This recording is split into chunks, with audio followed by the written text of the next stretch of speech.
নমস্কাৰ, আমি ইংৰাজী ব্যাকৰণৰ আজি এপজিশ্যন সম্পৰ্কে আলোচনা কৰিবলৈ ওলাইছোঁ। What is এপজিশ্যন? এপজিশ্যন বুলি ইংৰাজীত কি বুজোৱা হয় সেই বিষয়ে আজি আলোচনা কৰিবলৈ ওলাইছোঁ। এপজিশ্যন বাক্যত ঠিক এনেধৰণে ক'ব পাৰোঁ, বাক্যত একোটা অংশ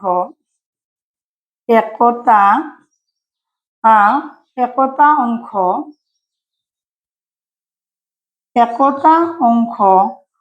অংশ মানে বুজাবলৈ বা ব্যাখ্যা কৰিবলৈ বা ব্যাখ্যা কৰিবলৈ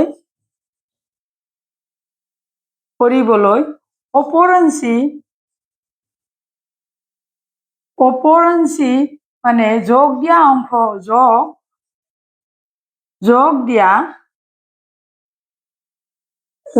দিয়া হয়। অপৰঞ্চি যি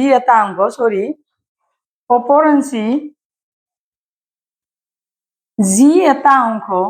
যি এটা অংশ যোগ দিয়া হয়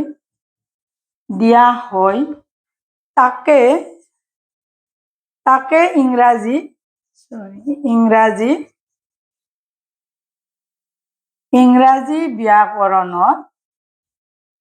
ব্যাকৰণত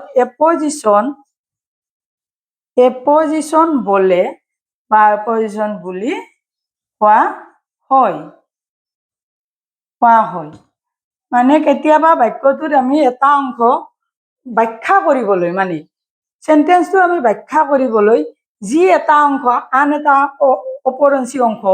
আমি বাক্যটোক মানে সেন্টেন্সটোত যোগ দিওঁ, আৰু সেই অপৰঞ্চি অংশটোকে মানে যি যোগ দিয়া হয় তাকে তাৰমানে ইংৰাজী ব্যাকৰণত এই এপজিশ্যন বুলি কোৱা হয়। এতিয়া এপজিশ্যন আমাৰ সাবঅৰ্ডিনেট ক্লজ ওয়ার্ড বা ফ্রেজ হিসাবত ব্যবহার হয়। মানে apposition subordinate close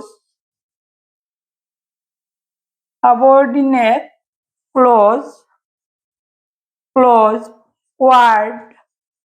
or phrase হিসাবে ব্যবহার হয়। মানে এপজিশন বিলাক আমাৰ সাবঅৰ্ডিনেট ক্লজ, কেতিয়াবা ওয়াৰ্ড নাইবা ফ্ৰেজ হিসাবে ইয়াৰ ব্যবহাৰ কৰা হয়, মানে সেন্টেন্সটো ব্যাখ্যা কৰিবলৈ ব্যবহাৰ কৰা হয়। মানে উদাহৰণ দিলে আমি সহজে বুজিব পাৰো। উদাহৰণস্বৰূপে প্ৰথমতে মানে সাবঅৰ্ডিনেট ক্লজ হিসাবত ইউজ হোৱা উদাহৰণ দিব বিচাৰিছো, যেনে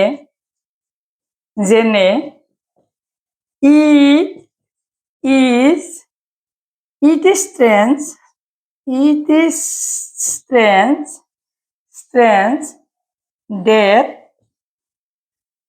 that Babu has failed in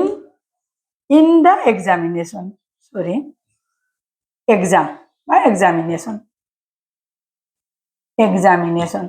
মানে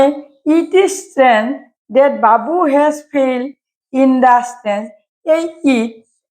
it is strange এইটো আমাৰ সাবঅৰ্ডিনেট ক্লজৰ মানে এপজিশন। মানে সাবঅৰ্ডিনেট ক্লজত যেতিয়া এপজিশন ব্যৱহাৰ হয় সেইবোৰ হৈছে ইট, ভিউ, ফেক্ট এনেধৰণে আমাৰ ব্যৱহাৰ হয়। আন এটা উদাহৰণ দিলে আমি ভালদৰে আকৌ বুজি পাম। ঠিক এনেধৰণৰ দা ফেক্ট মানে ফেক্ট হিচাপতো ব্যৱহাৰ, দা fact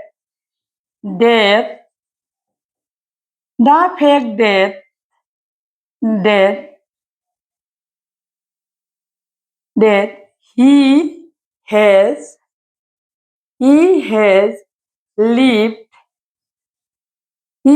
lived in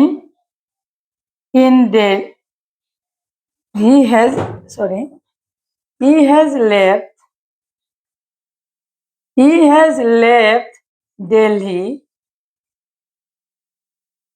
Delhi he has left Delhi sorry for for Delhi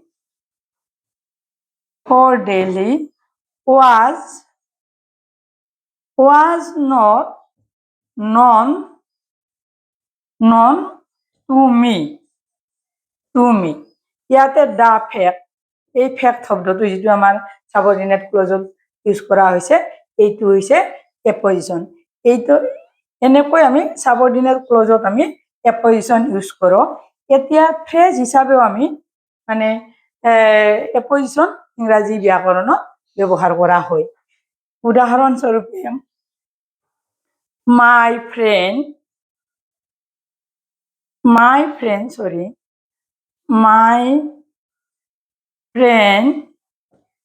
friend Rima তার নাম দিছো Rima my friend Rima is a weak girl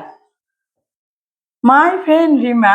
is a weak girl আমি এনেধৰণে আমি মানে ফ্ৰেজ হিচাপত ব্যৱহাৰ কৰিব পাৰোঁ আন এটা উদাহৰণ আমি এনেধৰণে লিখিব পাৰোঁ swimming his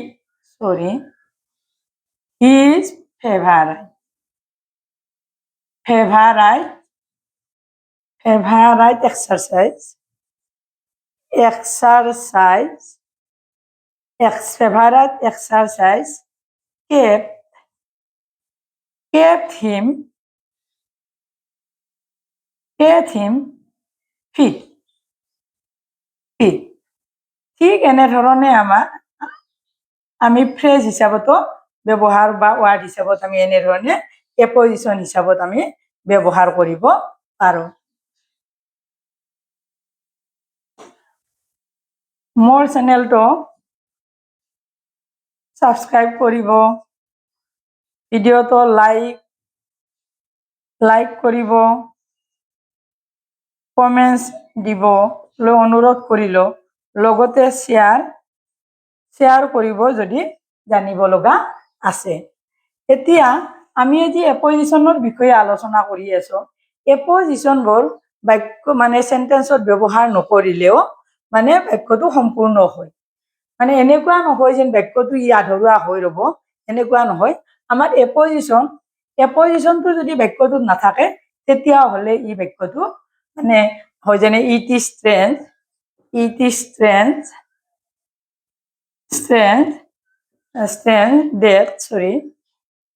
that Babu has failed in the examination